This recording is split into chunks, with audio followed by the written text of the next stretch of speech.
in the curriculum, that meant that I had very few electives that I could pick and just take whatever course I wanted. In fact, I think I only had 2.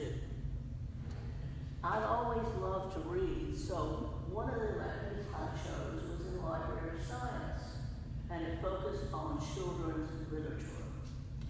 Now, I have to confess that I thought it would be an easy course, children's literature, and I thought it'd be interesting. I was right about the interesting, but really wrong about the easy. It was one of the most difficult courses that I ever took, most demanding, but I learned a lot. And it exposed me to books that I might never have read. To this day, one of my favorites is still this book, Alexander and the Terrible World. No, very bad day. How many of you have read this book? A few of you have. If you haven't, you need to get it out of the children's section and read it. Briefly, it's the story of a little boy named Alexander, who goes to bed with gum in his mouth and wakes up with gum in his hair. And his day doesn't get better after that. He trips over his skateboard getting out of bed, drops his sweater in the sink while the water is running. He has a cavity when he goes to the dentist that afternoon. He has lima beans for dinner, and he hates lima beans. And, oh, yuck, worst of all, it was kissing on TV. It's been such a terrible, horrible, no good, very bad day that Alexander decides he's going to run away to Australia. That is until his mother points out to him and tells him that grown-ups also have days like that too, even in Australia. That's the point of books like this, to help children understand life.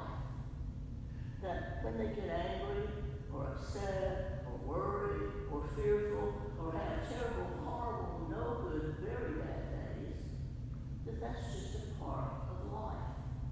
That it happens to everyone. It's not something they've caused. It's not something just happening to them. It happens to everybody, and usually the better days bad. Now, the prophet Elijah could have benefited, I think, from reading this book, because he seems to be having a terrible, horrible, no good, very bad day. And so he's run away, not to Australia, but a day's journey out into the wilderness, where he's deposited his body under a broom tree and is asking God to end his life because he's feeling so miserable and hopeless. So what's gotten dear Elijah so upset, so downcast? You know, I've always wondered about that. It didn't make sense to me. Because before he hightails it out into the back of beyond, he's had a great victory. Maybe you remember the story, the verses that come before this. Elijah has challenged the prophets of Baal, 450 of them, to a contest on Mount Carmel to see whose God is the real God. The idea is that Elijah and the prophets will slaughter a bull and put it on an altar of wood. And then they will pray to their God to send down fire from heaven and consume the whole thing. Baal's prophets, 450 of them, go first. And they march and march around the altar. And they pray. And they bleed for hour after hour. Meanwhile, Elijah's talking on the sidelines. And they just keep pleading and pleading for God to come down. Nothing happens. Not. Then it's Elijah's turn. And he's so confident in Yahweh, only one person against 450. That 3 times he has the bull and the altar drenched with bucket after bucket of water until the whole altar is standing in a trench filled with water. And the whole thing is just one big soggy mess. And then, you know what happens? When he calls upon the Lord, fire comes down from heaven and consumes the whole thing. It all goes up in smoke. Baal is shown to be no God at all. And the prophets, oh, they're disillusioned and embarrassed, and what is worse, Elijah has them all killed, put to the sword. Now, those prophets served Queen Jezebel. And let's just say, when she hears the contest and the outcome, particularly the death of her 450 prophets, rather than being afraid or becoming a follower of Yahweh, which would make sense to me, she gets super angry. And her rage is addressed to Elijah. She tells him that she's coming for him, that he's going to be having the most terrible, horrible, no good, very bad day he has ever had. Because his life is going to be over when she catches up with him. The scripture says, so may the gods do to me and more also, if I do not make your life as the life of one of my prophets by this time tomorrow. So how does Elijah react to this news?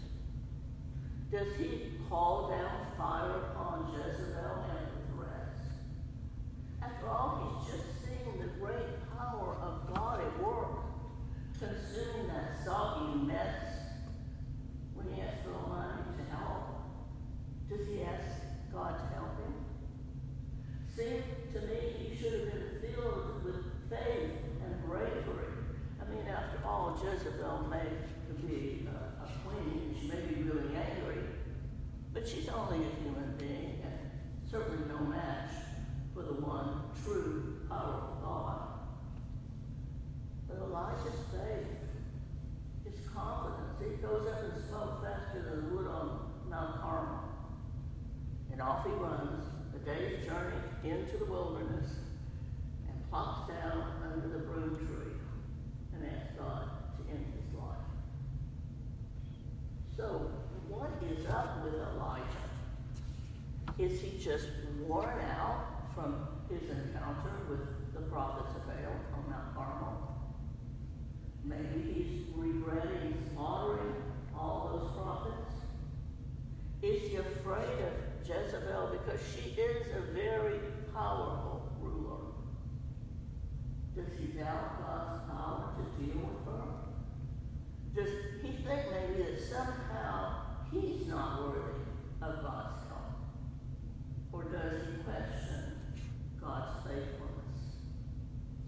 The scriptures really don't give us an answer, but I think it's something to ponder.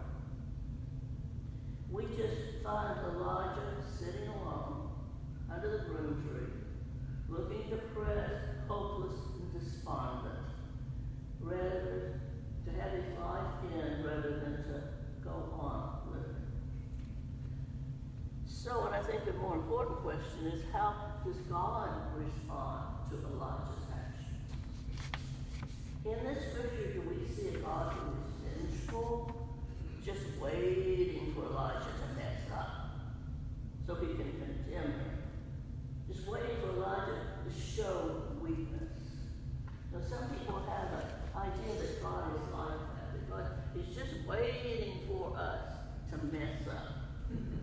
He's got a book counting, the Lord's got a book counting mistakes we make. So does the Almighty become angry, ready to send down fire upon this faithless, depressed, wishy-washy prophet? No, far from it. In his exhausted state, Elijah falls asleep. by an angel who touches him on the shoulder and says, "Get up and eat." And when Elijah opens his eyes and sits up, he sees there before him a cake baked on hot stones and a jar of water, all provided by a compassionate, merciful, loving, and caring God. Elijah eats and drinks, and then he falls asleep again. And once again, a while later, we don't know how long that while is, but a while later, an angel wakens him again and tells him to eat and drink some more, because God is calling him on another journey, and he's going to need his strength. The scripture tells us he got up, he ate and drank, then he went in the strength of that food 40 days and 40 nights to Mount Horeb, the Mount of God. And if you remember how the story goes on that mountain, standing in the mouth of a cave, Elijah will encounter the Holy One. Not in the earthquake, not in the fire, not in the wind, but as one scripture says, in a still small voice, and as a newer translation says, the sound of profound, sheer silence. I love our scripture reading from 1 Kings, because like many of the stories from Hebrew scriptures, especially those in Genesis and in some of Kings and some of the other parts of the Hebrew scriptures, and in the New Testament, especially like in the Gospel of Mark, where the disciples are slow to understand and really clueless most of the time about what Jesus is teaching them. I think we encounter stories of relatable human beings. We can see ourselves in their actions. Like much of the children's literature, these stories teach us about ourselves and about life. And more importantly, they teach us about God's nature, about God's love and mercy, kindness, and faithfulness.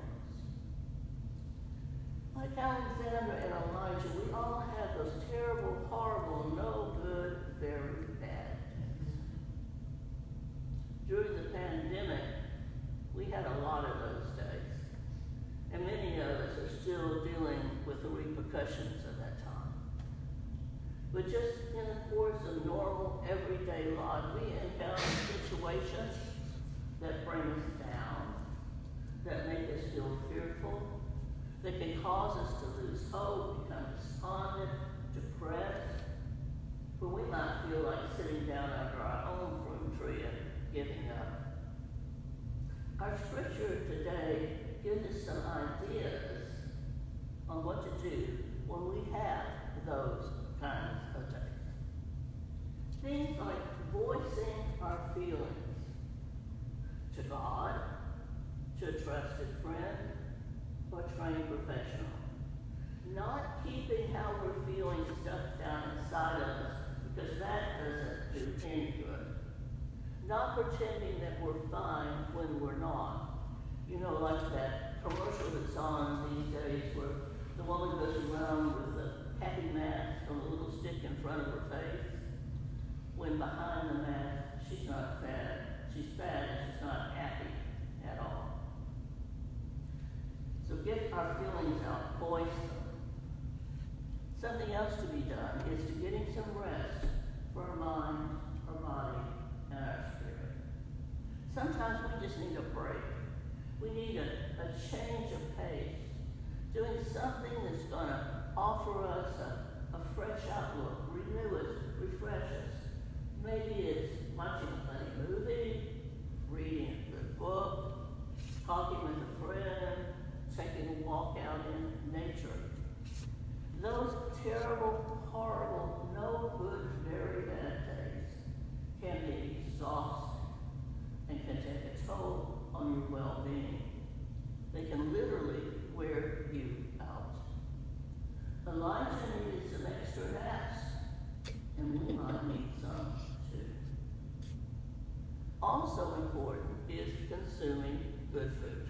nourishing food, whether we want to eat or not. We need the strength that food provides to help us heal. Elijah tells us that God cares about us. Now, we may not get an angelic visit from a heavenly being bringing us a piping hot dinner, but an earthly angel may appear to us in the form of a loving friend or a trained professional, in a nourishing meal or healing conversation. It's also important to note that Elijah did not feel better instantly. It took some time. And our terrible, horrible, no good, very bad days may take some time too. They may last for a little while. But if we don't get better after a reasonable amount of time, if we start feeling worse, and especially if we start feeling suicidal, it's definitely time to seek professional help. Mental health is so important, and seeking help is nothing to be ashamed of, nothing to be embarrassed by. Much more is known today about mental difficulties and the functioning of the brain and its impact on our emotions than was known when most of us were growing up. And even more is known than was known a few years ago. Doctors and researchers are learning more every day about the role of genetics in our mental health. And new therapies, both pharmaceutical and talk therapies, are making immense strides in providing relief. So please, please get the help you need, or help a loved one get the help they need. You do not today have to sit under that broom tree. Lastly, as we come to the communion rail this morning, let us remember Elijah's stories. It has so much to teach us about life